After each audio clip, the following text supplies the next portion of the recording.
السلام علیکم ناظرین، آپ کو ہمارے چینل میں خوش آمدید کہتے ہیں۔ جہاریت اور دفاع کے لیے تیر اور تلوار کے دور کے بعد بارود کا دور شروع ہوا، جو کہ میزائل کی ایجاد پر ختم ہوا۔ لیکن طاقتور ممالک کی اس جنگ میں لگتا ہے انسانیت کہیں کھو گئی ہے، اس لیے وہاں یہ سفر اب بھی جاری و ساری ہے۔ بیرونی قوتوں کے دفاع کے لیے سب سے پہلے میزائل بنانے والے مسلمان حکمران ٹیپو سلطان تھے، جنہوں نے ایک ایسا میزائل بنایا تھا جو تقریباً 1 کلومیٹر کی رینج کا حامل تھا۔ اس میزائل کو بارود سے بھر کر فیتے کی مدد سے آگ لگائی جاتی تھی، جس کے لیے خاص طور پر عملہ ریاست میں بھرتی کیا جاتا تھا۔ ریاست محصور میں وقت کے تقاضوں پر پورا اترنے والی دنیا کی بہترین بندوقیں بھی بنائی جاتی تھی۔ دوسری جنگ عظیم میں محدود پیمانے پر میزائل کو بھی پہلی بار استعمال کیا گیا۔ کولڈ وار کے دوران روس اور امریکہ کے ہتھیاروں کی جنگ نے پوری دنیا کو اس کی فیلڈ میں لا کھڑا کیا۔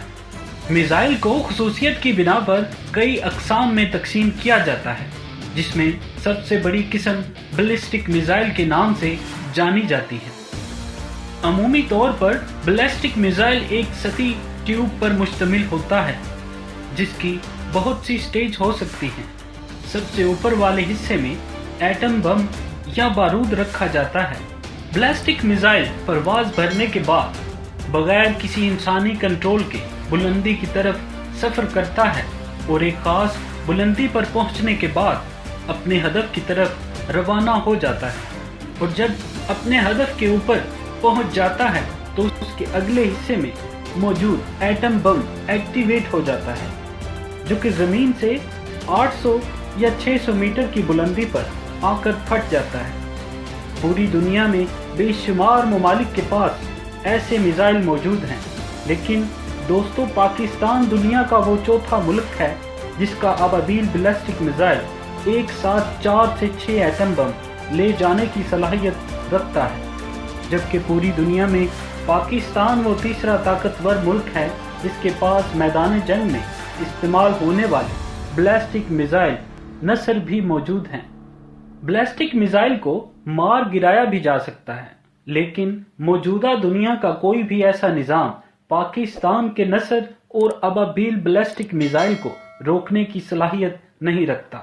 دوستو، یہ بھی یاد رہے کہ بھارت نے شاہین 3 میزائل کے توڑ کے لیے کئی ارب روپے سے جدید روسی ساختہ ایئر ڈیفنس خرید رہا ہے، لیکن اس ایئر ڈیفنس کا توڑ پاکستان نے چند ماہ قبل راج سٹیلتھ کروز میزائل کی صورت میں نکال لیا تھا، جو کہ کسی بھی ایئر ڈیفنس کے ریڈار پر نظر ہی نہیں آتا۔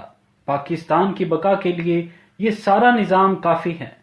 امید ہے آپ سب کو ہماری یہ ویڈیو پسند آئی ہوگی، اور مزید ایسی معلوماتی ویڈیوز دیکھنے کے لیے ہمارے چینل کو سبسکرائب کریں اور ساتھ ہی بنے گھنٹی کے بٹن کو بھی دبا دیں، تاکہ ہماری آنے والی نئی ویڈیوز کا نوٹیفیکیشن آپ کو موصول ہو سکے۔ اپنا بہت سارا خیال رکھیں۔ اللہ نگہبان۔